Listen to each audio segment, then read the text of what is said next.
तूने खुद पिया।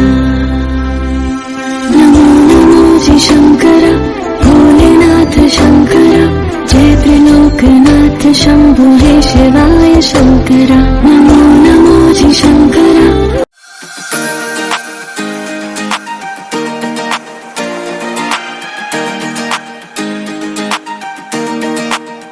नमस्कार मित्रांनो, विकी करत ब्लॉग्समध्ये पुन्हा एकदा मी स्वागत करतो तुमचं. आता सध्या आहे मी सोमनाथमध्ये. रूमचा टूर पण याच्यामध्ये तुम्हाला टाकतो, काय रेट आहे ते व्हिडिओच्या एंडमध्ये तुम्हाला सांगतो. सोमनाथमध्ये तुम्ही कुठं कुठं फिरू शकता, काय काय बघू शकता. सोमनाथ बीच आहे, बरेचसे मंदिर आहे, ते व्हिडिओमध्ये पूर्ण तुम्हाला मी आज दाखवणार आहे, तर नक्की व्हिडिओ एंडपर्यंत पहा. मंदिराजवळ हा रूम घेतलेला आहे, क्लीन तर आहे.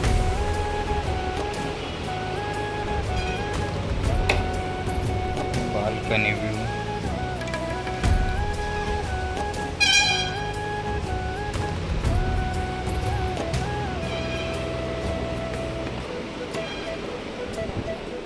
वॉशरूम पण क्लीनच आहे.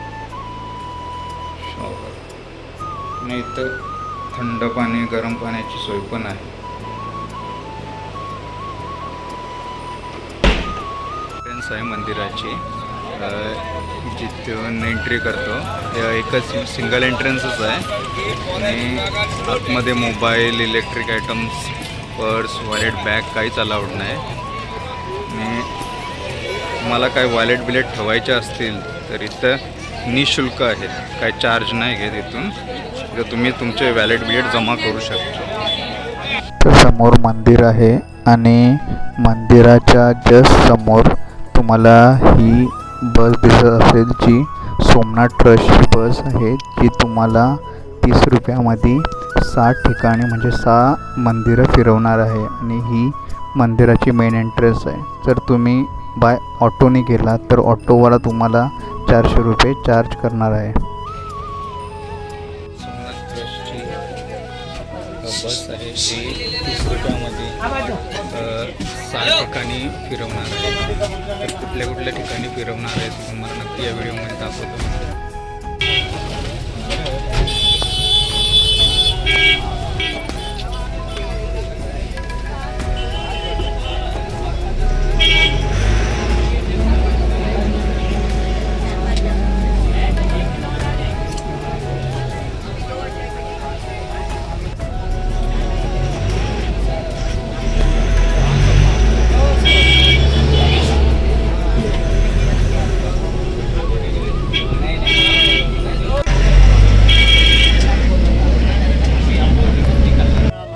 रामचंद्र जी का मंदिर, और इस मंदिर के पीछे है भगवान परशुराम जी की तपोभूमि. अब सभी यात्रियों को नीचे उतरना है, दर्शन करना है, वापस बस में आना है. जो यात्री जहाँ बैठा है वो वहीं बैठेगा, जो जहाँ खड़ा है वहीं खड़ा रहेगा. 15 मिनट का दर्शन है, घड़ी मिला लो.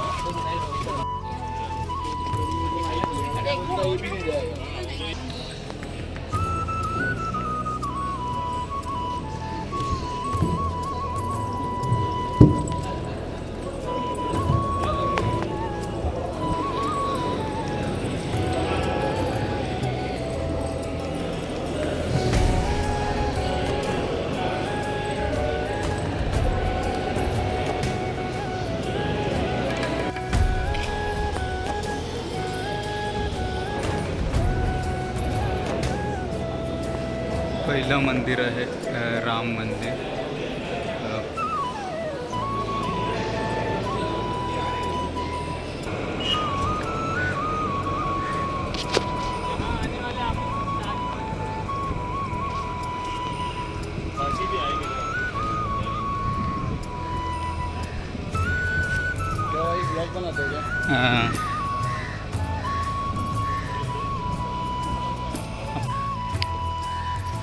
मंदिराचा एरिया तर खूप मोठा आहे, प्रिमायसेस खूप मोठा आहे मंदिराचा.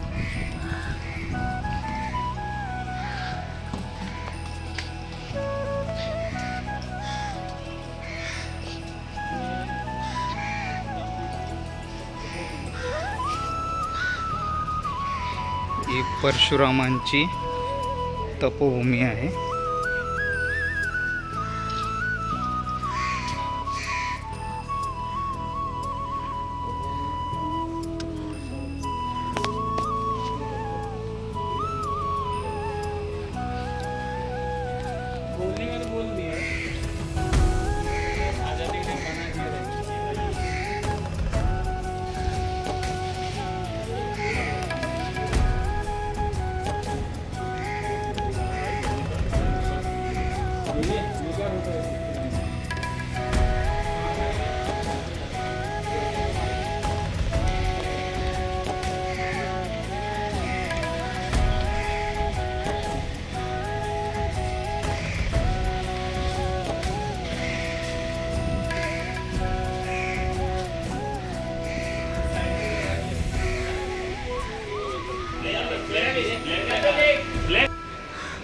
जवळपास 2 मंदिर कवर झाले. तर छोटे मोठे मंदिर खूप आहेत. एक श्रीराम मंदिर कवर केलेलं आहे आणि एक परशुरामांची तपोभूमी आहे. तिथे त्यांचा कुंड पण आहे आणि मंदिर पण आहे. मंदिर बी मैसेज एकदम अतिसुंदर आहे, मनमोहित आहेत पूर्ण. इथलं कन्स्ट्रक्शन खूप सुंदर आहे.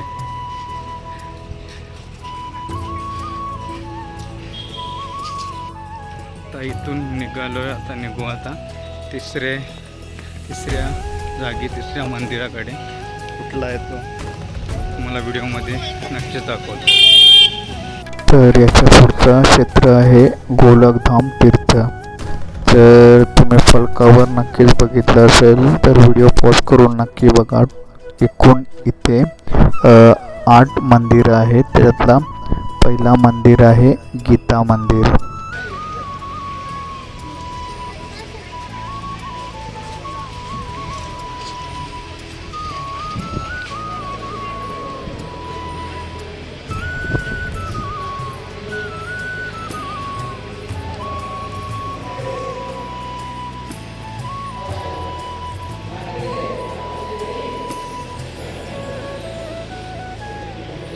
तर गीता मंदिरमध्ये तुम्ही बघू शकाल मधोमध श्रीकृष्ण यांची मूर्ती आहे आणि इथल्या प्रत्येक खांबावर तुम्ही बघू शकता जे श्रीमद भगवद्गीतेचे अध्याय लिहिलेले आहेत. एकूण 18 अध्याय प्रत्येक खांबावर लिहिले आहेत.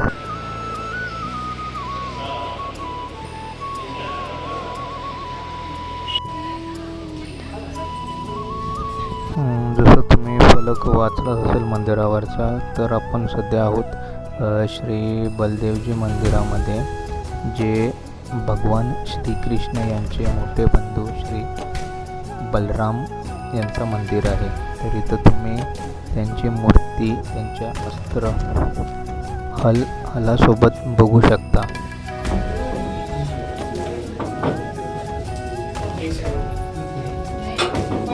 हा तोच स्थान आहे जिथे श्री बलराम यांनी आपला देह त्याग केला होता. ते आपल्या मूळ स्वरूपात शेषनागाच्या स्वरूपात क्षीरसागर इथे प्रस्थान केला होता.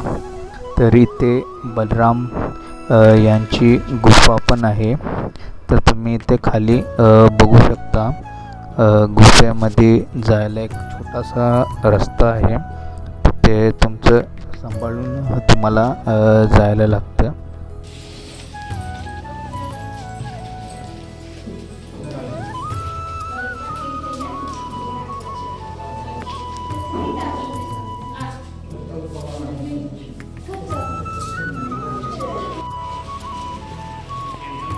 तर सध्या आपण आहोत श्री लक्ष्मीनारायण मंदिरामध्ये. तर भगवान श्री विष्णू यांनी जेवढे अवतार घेतले होते ते सर्व अवतार इथे फोटोद्वारे दर्शविले आहे. तर तुम्ही बघू शकता भिंतीवर तेवढे फोटो लावलेले आहेत. दोन्ही साईडला, दोन्ही भिंतींवर भगवान श्री विष्णू यांचे सर्व अवतार दर्शविले आहेत.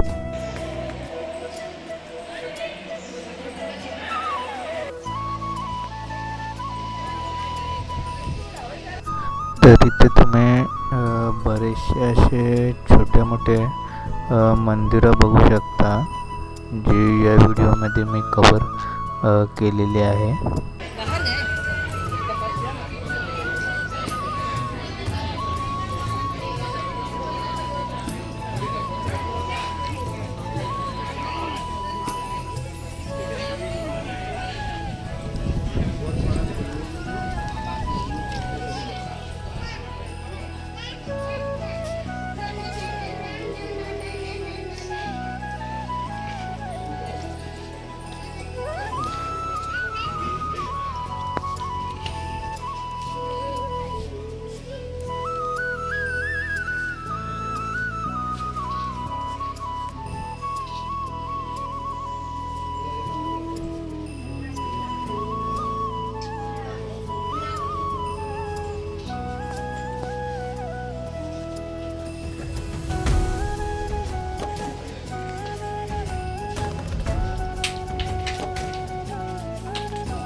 हा तोच स्थान आहे जिथे भगवान श्रीकृष्ण यांनी आपला देहत्याग केला होता.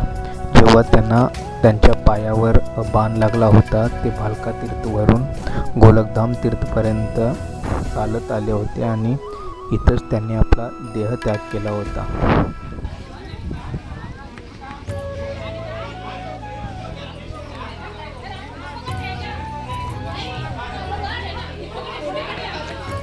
तर इथे तुम्हाला त्यांच्या चरण पादुकांचे दर्शन करता येईल.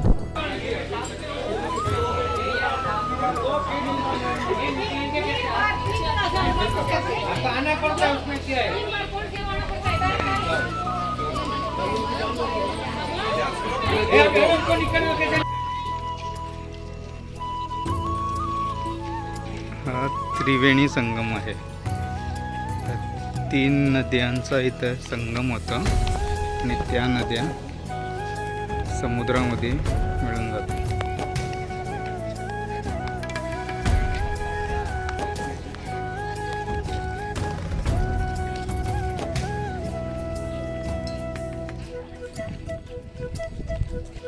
त्रिवेणी संगम आहे. इथं हिरण, कपिला आणि सरस्वती या 3 नद्यांचं मिलन होतं. श्री शारदा पीठ सोमनाथ.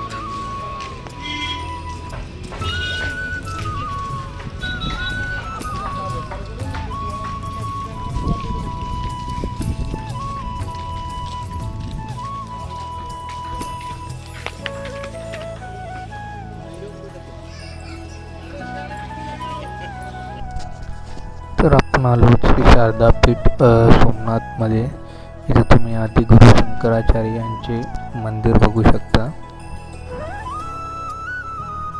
तर याच्यामध्ये खूप असे बरेचसे छोटे मोठे मंदिरं पण आहेत.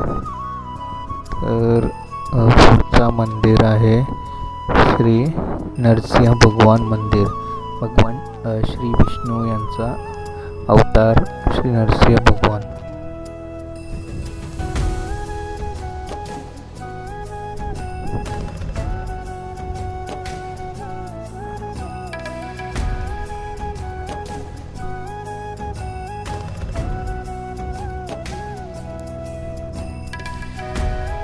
इथे तुम्ही शिवलिंग पण बघू शकता, श्री कामना. इथे तुम्ही माता लक्ष्मीचं दर्शन करू शकता. त्याच्यानंतर माता सरस्वती यांचं पण दर्शन करू शकता. हे सर्व मंदिरं ही शारदापीठमध्येच आहेत.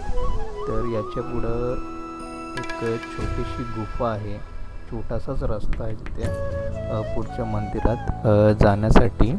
तिथे आदिगुरु शंकराचार्य यांची मूर्ती आहे.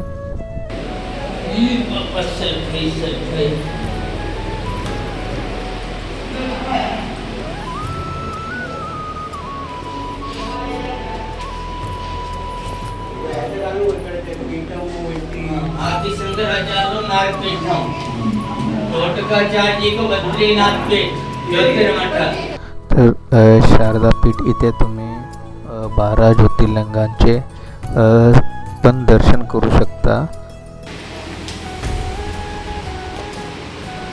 जो हमारी यात्रा का प्रतीक है, हाँ, एक जगह का नाम है शशि भूषण महादेव का मंदिर। ये करीब 500 साल से ज़्यादा पुराना मंदिर है और इस मंदिर के अंदर एक लक्षण रूप वाले गणपति जी जो स्वयं प्रकट हुए, उसको बिड़बंजन कहा। आप मंदिर के अंदर जाओगे, आपको लेफ्ट साइड से दर्शन होगा। अगर पता न चले तो पुजारी जी से पूछ लेना, लक्षण रूप वाले गणपति जी का कैसे दर्शन होगा।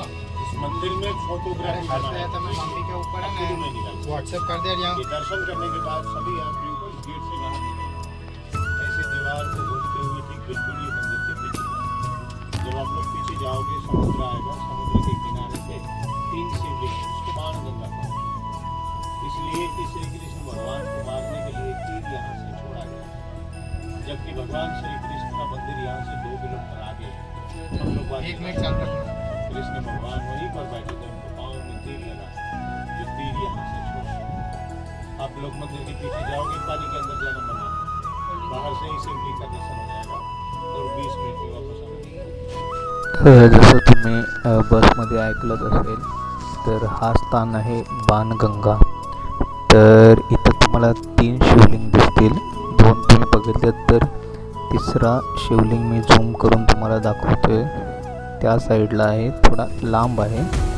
तर हीच जागा होती जिथून शिकारी जरा यांनी श्रीकृष्ण यांच्या पायावर बाण चालवला होता. तर या प्रवासातला आपला शेवटचा स्थान आहे भालका तीर्थ. इथेच भगवान श्रीकृष्ण यांना जो बाण लागला होता आपल्या पायावर, तर इथं श्रीकृष्ण यांचं मंदिर आहे. तर इथं तुम्ही बघू शकता श्रीकृष्णांची मूर्ती आहे आणि शेजारीच त्यांचे शिकारी जरा याची पण मूर्ती आहे.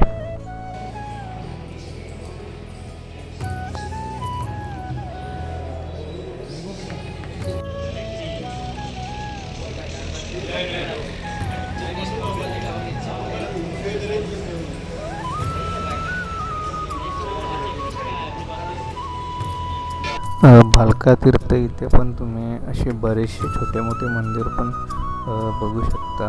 तर प्रत्येक ठिकाणी तुम्हाला महादेवांचं एक मंदिर नक्कीच बघायला भेटणार.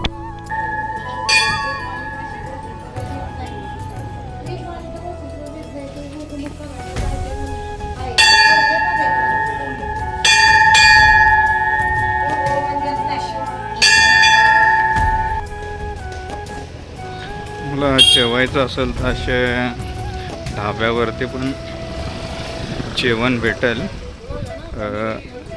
100-120 रुपयामध्ये गुजराती थाली वगैरे भेटेल. नाहीतर तुम्ही इथे श्री सोमनाथ ट्रस्टचे अन्नक्षेत्रामध्ये पण जेवू शकता, ज्याचा टायमिंग आहे 11 ते 3. आणि समोर तुम्ही कुपन काउंटर बघू शकता आणि ही जेवणासाठी लाईन आहे आणि त्याच्या समोरच बसण्याची सुद्धा सुविधा आहे.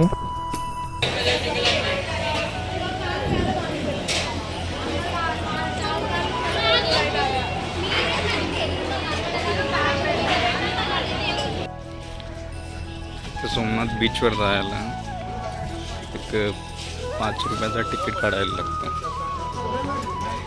पर पर्सन.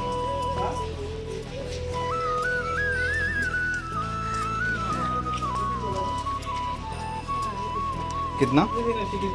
5 रुपये.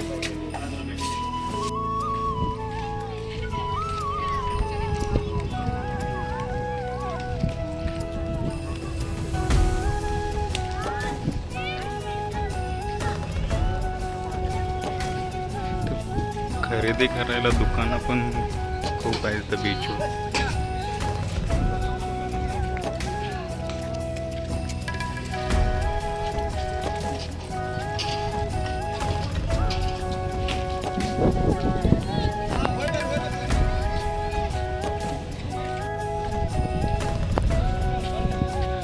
पूर्ण असं कम्प्लीट एक पाथ बनवलेलं आहे.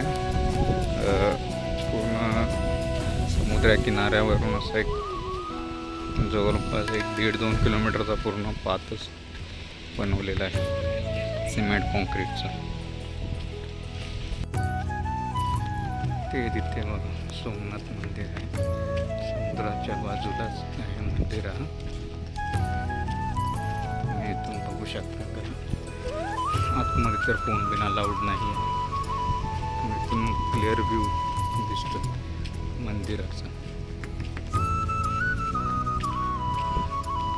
या ट्रॅकवर तुम्ही सायकल पण रेंटने घेऊ शकता तासाच्या हिशोबाने.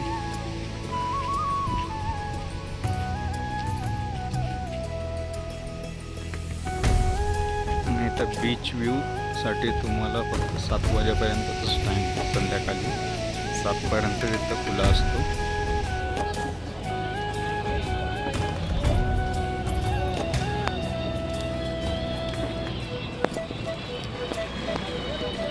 तर सध्या आपण आहोत जुने सोमनाथ मंदिरामध्ये. जो आधी दाखवला होता तो नवीन सोमनाथ मंदिर आहे आणि हा जुना सोमनाथ मंदिर आहे.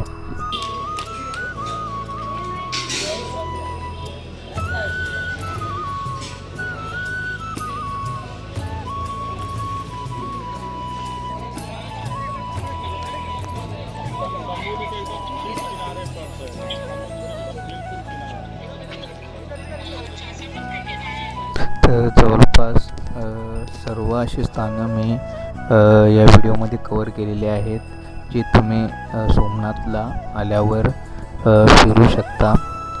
तर व्हिडिओ आवडले असेल तर लाईक करा, शेअर करा, कमेंट करा आणि चॅनलवर नवीन असाल तर चॅनलला सबस्क्राईब करा.